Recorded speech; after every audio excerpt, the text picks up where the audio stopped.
Right, good evening ladies and gentlemen. If I can welcome you to the meeting of the Cabinet this evening. First item on the agenda is the evacuation procedure, and I note that everybody in the room has been here before, so I won't read it all out. Secondly, apologies for absence, and again, there are no apologies for absence, everybody is here. Third item, declarations of interest. Are there any additional ones to the ones that are already printed? No. Thank you very much.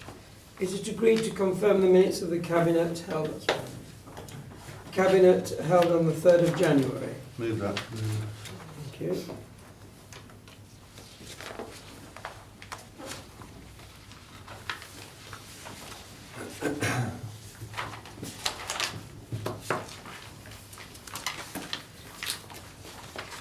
Public consultation. I understand we've got Councillor Wilson who wants to speak on item 10 and Councillor Kondaka who wishes to speak on item 6 and on item 10. So I'll take those in order as we come to them. So first of all, item 6 is review of Community Plan 2014 to 19 and Corporate Plan 2007 to 21. The Local Government Act 2000 placed a statutory duty on local authorities to develop LSPs and implement community plans, and there have been 3 versions of a community plan since the Act was initiated. The latest version, entitled the Sustainable Community Plan 2014 to 19, is due to expire in March 2019, and the recent appeal of the duty to develop a community plan and the disbandment of the Nuneaton and Bedworth LSP provides an opportunity to review the approach to this. Additionally, the community plan has supported the development of the Council's Corporate Plan 2007 to 21, with the idea being that the priorities raised by the community are reflected in Council corporate aims and objectives. The result has been that 2 separate distinct documents have been in circulation, with the latter underpinning most of the Council's overall operational strategic delivery. Whilst the duty to produce a community plan has been repealed, it's still considered good practice to take account of the needs of the local community in the context of the Council's delivery, and as such an opportunity exists to combine these 2 documents to develop a single organisational corporate plan. Based on this, Cabinet are requested to endorse the recommendations within the report, recognising the process that will follow that is outlined in item 4.2 of the report. And the one speaker we have is Councillor Kondaka.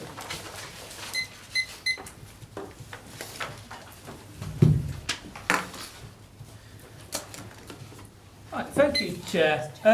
We have these plans, and quite often plans sit on shelves, plans sit on websites, and are never looked at. It's even worse for these 2 plans, the ones we're replacing, because they're not even on the Council's website. I actually had to ask officers for a copy of them. So we developed these 2 plans, which are currently secret plans. You can't find them on Google, you can't find them on our website. You actually have to ask for a copy for them.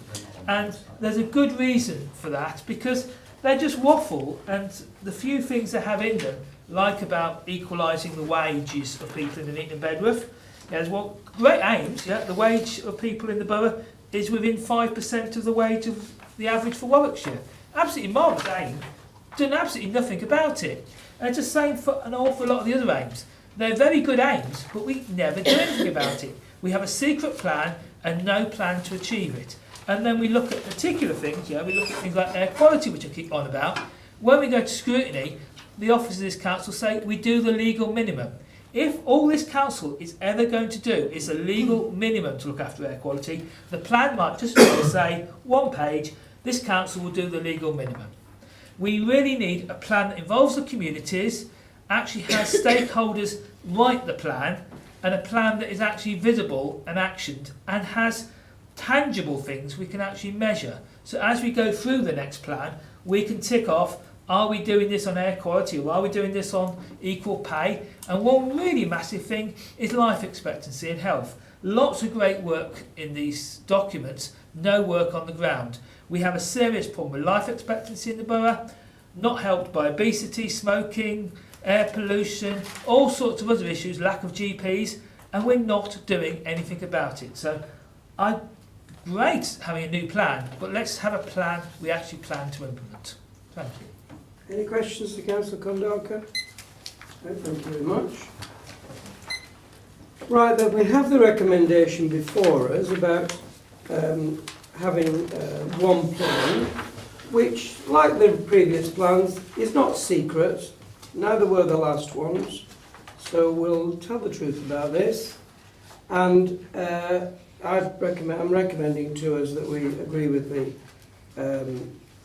the motion before us. We do involve community groups. That's one thing we've always been very proud of, and community groups do get very much involved with it. Defining what is meant by the community is very difficult, but we in Nuneaton and Bedworth try very hard to involve as many community groups as possible. And we look at the plan within the resources available, because we would all like paradise tomorrow, but let's face it, we don't have the resources to be able to do that. So I'm recommending to you the report before us, and ask you through it. If that's seconded, then are there any other speakers? No? Thank you very much then, that's agreed. There are no recommendations from OSP. Thank you. There's no other public business? No. So I'll thank the member of the press for her attendance, and thank you very much. Go home early. I'll move the exclusion of the public and press, Chair. Seconded. Thank you. First.